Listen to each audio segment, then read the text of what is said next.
Brothers இன் arms அப்படின்னு போட்டிருக்காரு. It has been granted to you on behalf of Christ not only to believe on him but also to suffer for him.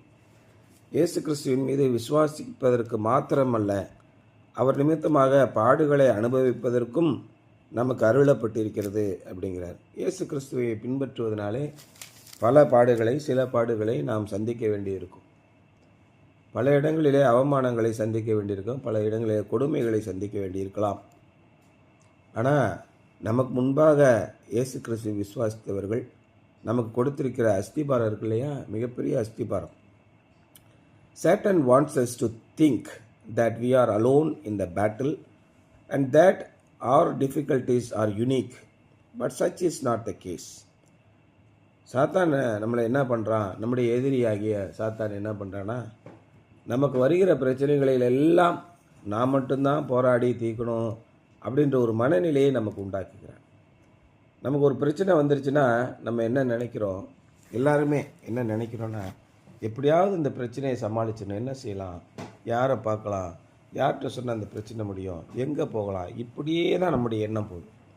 நம்முடைய மூளை அறிவை கொண்டு, நம்முடைய திறமையை கொண்டு, நம்முடைய உற்றார் உறவினரை கொண்டு, நம்ம பழக்க வழக்கத்தில் இருக்கிறவங்களை கொண்டு எப்படியாவது இந்த பிரச்சனையை சமாளித்து விட வேண்டும், அல்லது நீதிமன்றத்துக்கு செல்ல வேண்டும், அல்லது காவல்துறையில் செல்ல வேண்டும், அல்லது எப்படியாவது நம்முடைய என்ன சொல்கிறாங்க, நம்முடைய இன்ஃப்ளூயன்ஸ்னு சொல்கிறாங்கள, ஆதிக்கத்தை பயன்படுத்தி எப்படியாவது இந்த பிரச்சனையை நம்ம சமாளிக்கிறதுக்கு முயற்சி பண்ணணும். இப்படியே தான் நம்முடைய சிந்தனை போகும்.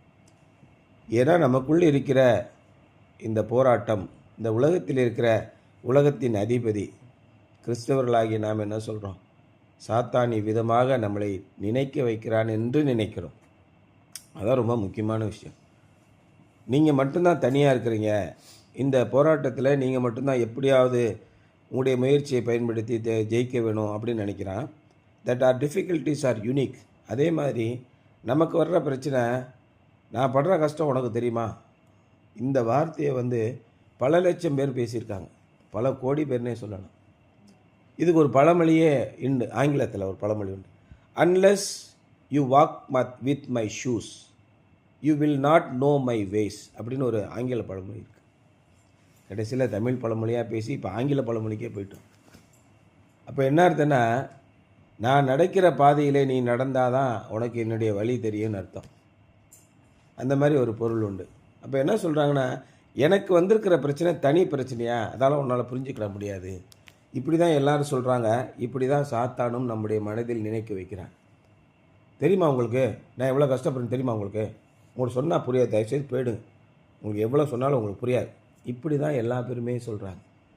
நம்மளும் மனசில் அதுதான் நினைப்போம் எல்லா சூழ்நிலைகள்லையுமே. அதுதான் இங்கே அவர் சொல்கிறார். But such is not the case. ஆனால் நிச்சயமாக அப்படி கிடையாது அப்படின்னு சொல்கிறார்.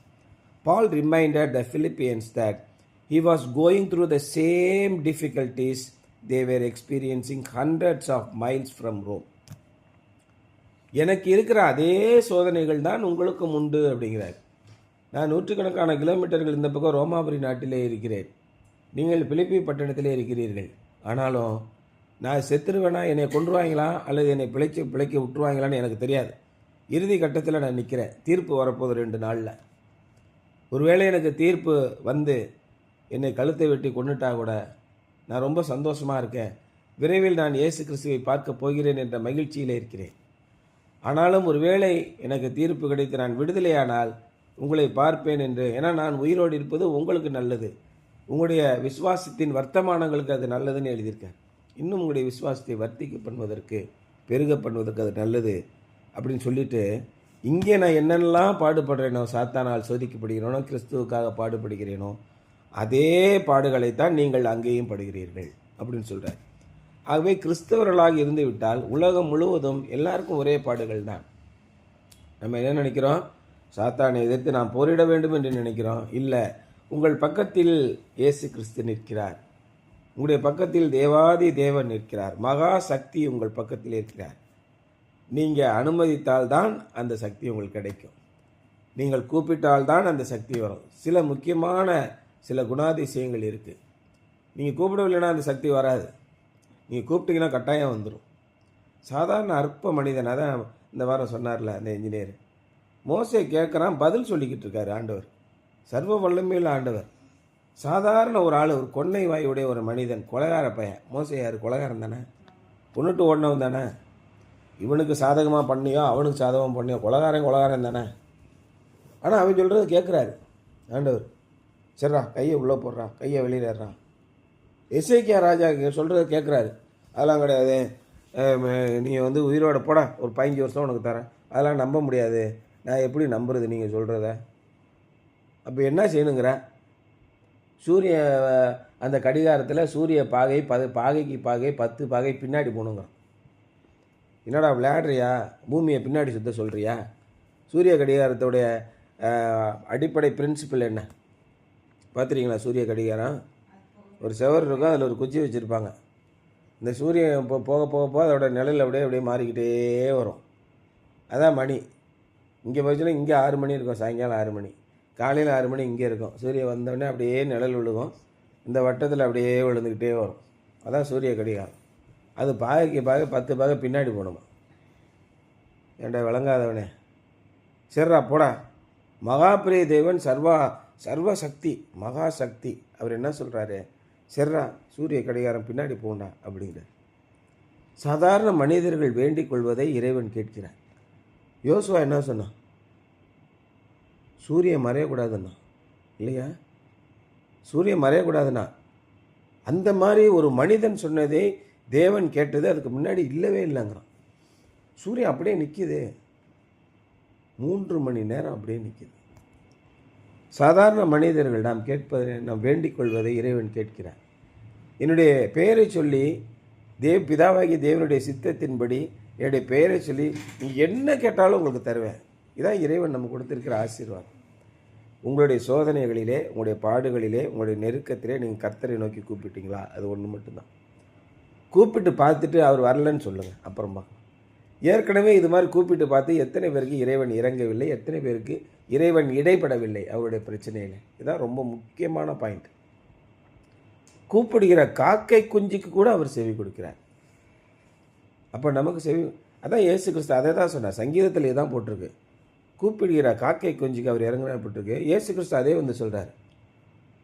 5 ரூபாய்க்கு 3 ரூபாய்க்கு 2 அடைக்கலான் குருவிகள் விற்பதை நீங்கள் பார்த்துருக்கீங்கள? அவைகளில் ஒன்றாயிலும் உங்கள் பிதாவின் சித்தப்படி அல்லாமல் அங்கே கீழே விழவில்லை அப்படிங்கிறார். எல்லாமே பிதாவின் சித்தத்தின்படி நடக்கிறது.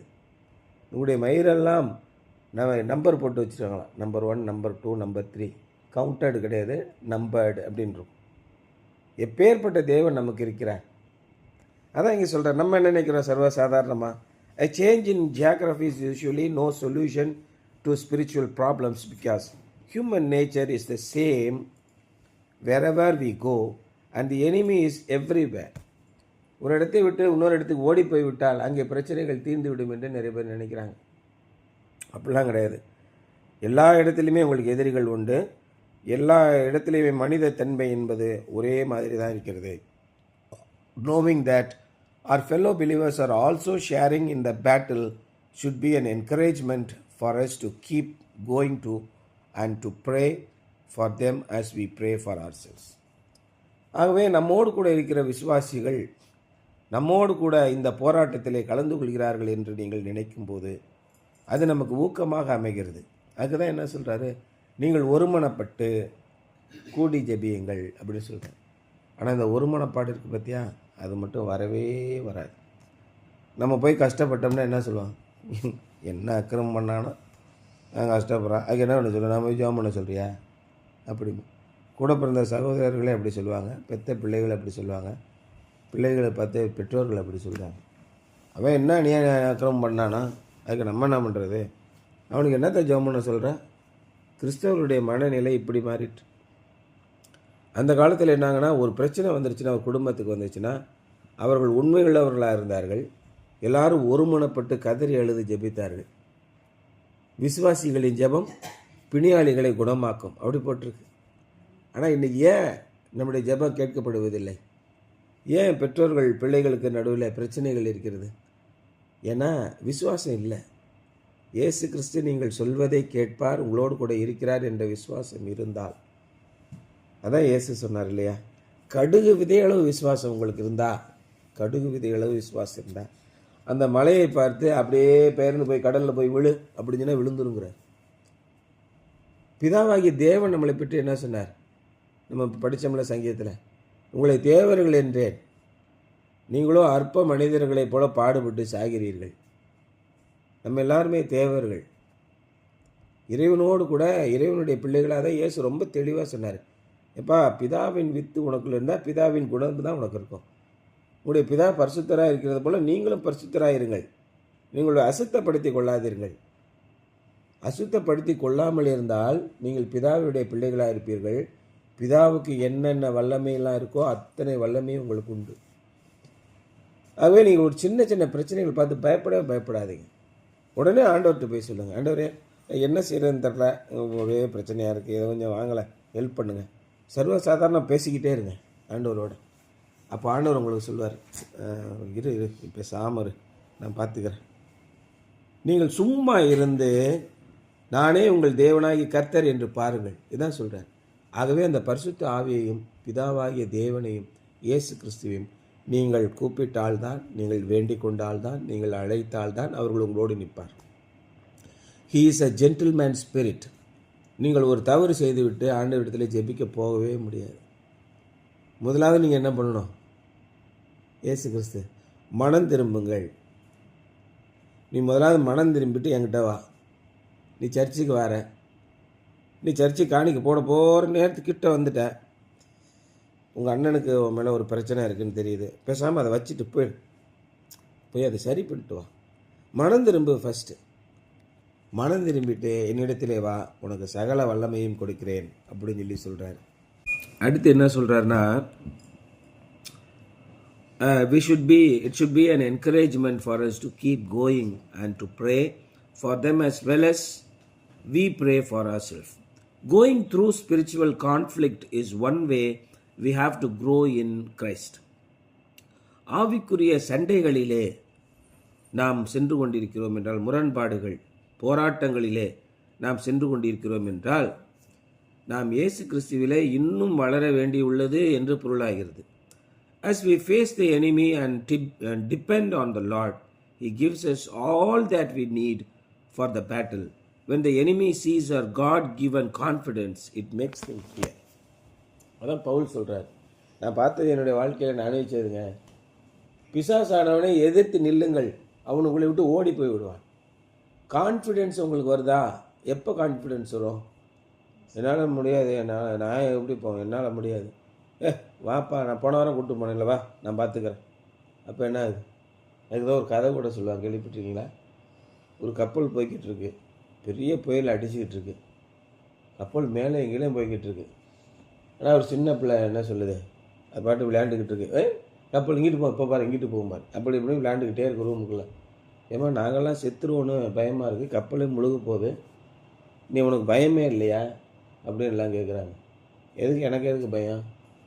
எங்கள் அப்பா தானே கப்பலே ஓட்டுறாரு, அவர் சூப்பராக ஓட்டிடுவார், ஏற்கனவே நிறைய புயலில் அவர் ஓட்டியிருக்காரு, அவருக்கு தெரியும் எப்படி கொண்டு போகணும். அந்த அளவுக்கு கான்ஃபிடென்ஸ் உங்களுக்கு எப்படி வரும்? இறைவன் மீது நம்பிக்கை வந்தால்தான் அந்த திட விசுவாசம் உங்களுக்கு வரும். ஏற்கனவே என்னை எத்தனை இடங்களிலே காப்பாற்றி வந்திருக்கிறார். ஆண்டவரே நீர் என்னோடு கூட வார, எனக்கு ரொம்ப பயமாக இருக்குது, இந்த பயத்தை நீர் போக்கும் ஆண்டவரே, மகா சக்தியை தேவனே என்னோடு கூட இருங்க அப்படின்னு நீங்கள் ஜெபிங்க. ஆண்டவர் உங்கள் இடத்துல வருவார், பக்கத்தில் வந்து அப்படியே தோள் மேலே கையை போட்டு அப்படியே உங்களை வந்து அரவணைத்து கொண்டு, கவலைப்படாத நான் இருக்கேன், எது பயப்படுறேன், எதாக இருந்தாலும் நான் பார்த்துக்கிறேன் அப்படின்ற ஒரு திட விசுவாசத்தை உங்களுக்கு கொடுப்பார். அந்த கான்ஃபிடென்ட் வந்த உடனே நீங்கள் என்ன செய்வீங்க? பிசாசு உங்களை பார்த்து ஓடிவிடுவோம்.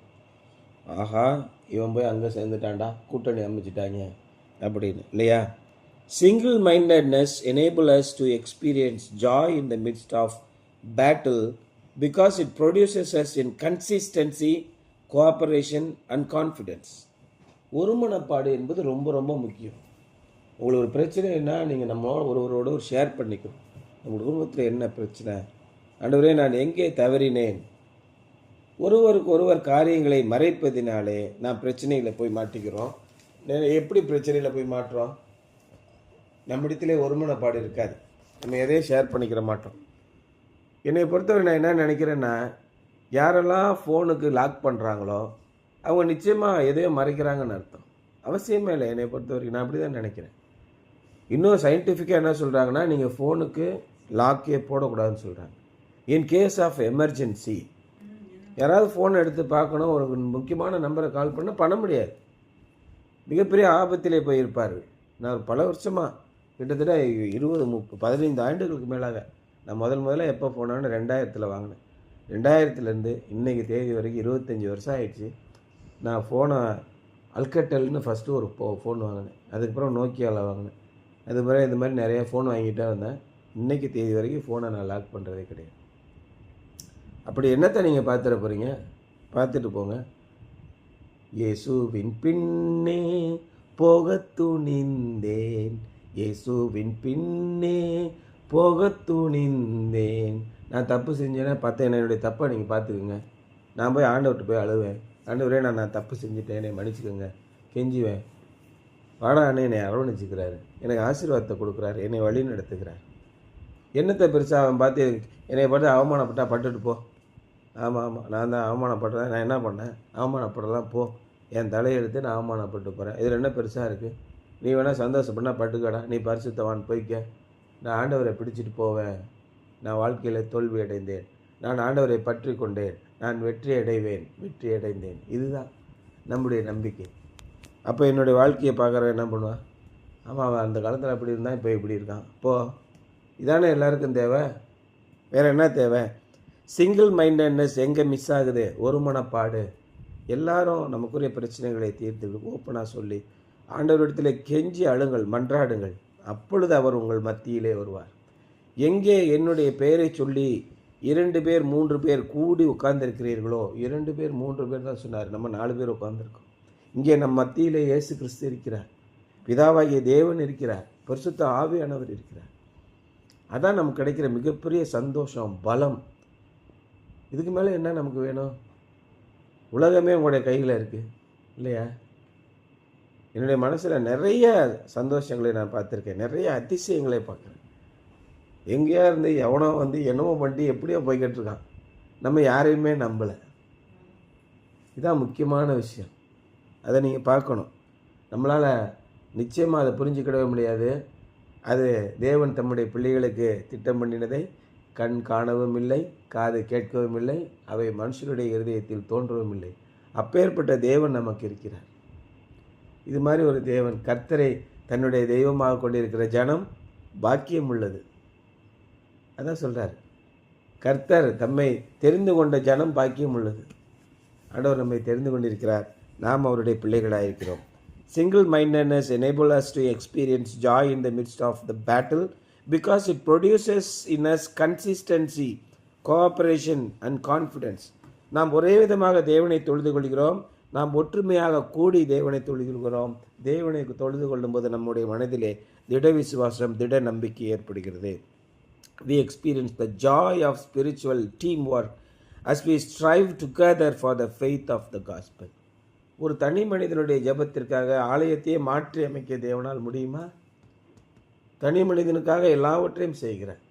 வெளியிலேருந்து பார்க்குறவங்களுக்கு ஒன்றுமே புரியாது, என்ன நடந்துச்சுன்னா புரியாது. ஆனால் நம்முடைய ஜெபத்திற்கு பதில் கிடைத்தது என்று நமக்கு மட்டும் தெரியும். அந்த சந்தோஷம் இருக்குது பார்த்தியா, அளவிடவே முடியாது. அப்பேற்பட்ட சந்தோஷம். அப்போ தான் அந்த பாட்டு பாடுற, சந்தோஷம் பொங்குதே, சந்தோஷம் பொங்குதே, சந்தோஷம் எண்ணில் பொங்குதே, அல்லேலூயா இயேசு என்னை ரட்சித்தார், முற்றும் என்னை ஆட்கொண்டார், சந்தோஷம் பொங்கி பொங்குதே, வழி தப்பி நான் திரிந்தேன். எப்படி ஒவ்வொரு விஷயமா அவருடைய பாடல்கள் வரிகளில் பாடிட்டு வருவேன். இந்த பாடலாம் நீங்கள் போடணுமா? அந்த வரிகள் இருக்குது பார்த்தியா, அவ்வளவு அற்புதமான வரிகள். உங்களுடைய மனது சோர்ந்து போகும்போது, தோல்வியிலே நிற்கும்போது, ஆபத்து சூழும்போது, சாத்தான் உங்களை விட மாட்டான். தொடர்ந்து போராட்டங்களை கொடுத்து கொண்டே இருப்பான், தொடர்ந்து சோதனைகளை கொடுத்து கொண்டே இருப்பான். பாவ பழியதை சுமந்து அலைந்தேன், ஆனால் இயேசு கைவிடார். இப்படி தானாய் வந்து ரட்சித்தார், அந்த இன்ப நாளில் எந்த பாவம் போயிற்றே, சந்தோஷம் பொங்குதே, சந்தோஷம் பொங்குதே, சந்தோஷம் பொங்கி பொங்குதே, அல்லேலூயா இயேசு என்னை ரட்சித்தார், முற்றும் என்னை ஆட்கொண்டார், சந்தோஷம் என்னில் பொங்குதே. இது ரொம்ப முக்கியமான பாட்டு. We experience the joy of spiritual teamwork as we strive together for the faith of the gospel. நமக்கு ஒன்று வேண்டும்டா, வாங்க 4 பேரும் போய் ஆண்டவருடைய சமூகத்தில் தனியாக உட்காந்து சொல்லுவோம், வேண்டிக் கொள்வோம். ஆண்டவர் மிகப்பெரிய சமாதானத்தை நமக்கு கொடுப்பார். நீங்கள் கேட்டுக்கொள்வது எதுவோ அதை நீங்கள் அப்படியே பெற்றுக்கொள்வீர்கள். அவசிய வாசத்தால் கேட்கக்கூடாது. யாக்கோபுல 1ஆம் அதிகாரத்தில் 6 வசனம் அதான் சொல்கிறேன். நீங்கள் திட விசுவாசத்தோடு கேளுங்க, அத்தனையும் உங்களுக்கு கிடைக்கும் அப்படிங்கிறார். Something to ponder. How does it make you feel during the times of stress to know that others have suffered and continue to suffer in similar ways? மிக கடூரமான போராட்டங்களின் நேரத்திலே நீங்கள் செல்லும்போது நம்மைப் போலவே தான் மற்றவர்களும் கஷ்டப்பாடுபட்டார்கள் என்பதை நீங்கள் தெரிந்து கொள்ளும்போது நீங்கள் எப்படி நினைக்கிறீங்க? தொடர்ந்து உங்களுக்கு பாடுகள் வந்து கொண்டிருக்கும் போது நீங்கள் என்ன நினைக்கிறீர்கள்? எல்லா போராட்டங்களுக்குமே தீர்வு உண்டு. எல்லா போராட்டங்களிலுமே விடுதலையும் உண்டு. போராட்டங்கள் வருவதற்கு முன்பாக அதான் இயேசு கிறிஸ்துவினுடைய ஜெபம். நமக்கு கர்த்தரின் ஜெபம் என்ன சொல்லுது? எங்களை சோதனைக்குள் உட்படுத்தாமல் தீமை நின்று ரட்சித்து கொள்ளும். ஆண்டவரே, எங்களை அதிலிருந்து அப்படியே காப்பாற்றி கொண்டு போங்க. இயேசு கிறிஸ்து பேதுருவை கூப்பிட்டு தண்ணிக்குள்ளே போ, ஒரு 100 அடி போயிட்டு வா, அப்போ தான் அவனுக்கு புத்தி வரும் சொன்னாரா? தண்ணியில் ஆண்டவரே அமிழ்ந்து போகிறேனே. ஆடா பாவி, வாடா அற்ப விசுவாசி, ஏன் சந்தேகப்பட்ட? நான் தான் கூட இருக்கேன்ல, என்னாச்சு? அப்படியே கையை பிடிச்சி தூக்குறேன். அமிழ்ந்து போக விட மாட்டார் உங்களை. சோதனைகளில் அமிழ்ந்து போகவே விட மாட்டார். சோதனைகளில் உங்களோடு கூட இருப்பார். நீங்கள் ஆண்டவரை நோக்கி பார்க்கிறீர்களா அல்லது உங்கள் சோதனைகளையே பார்க்கிறீர்களா? உங்களுடைய கண் எங்கே இருக்கிறது? எங்கே நீங்கள் உதவி தேடுகிறீர்கள்? அதான் இங்கே ரொம்ப முக்கியமான ஒரு விஷயம் இல்லையா? அதான் இன்றைய சிந்தனை. சரியா?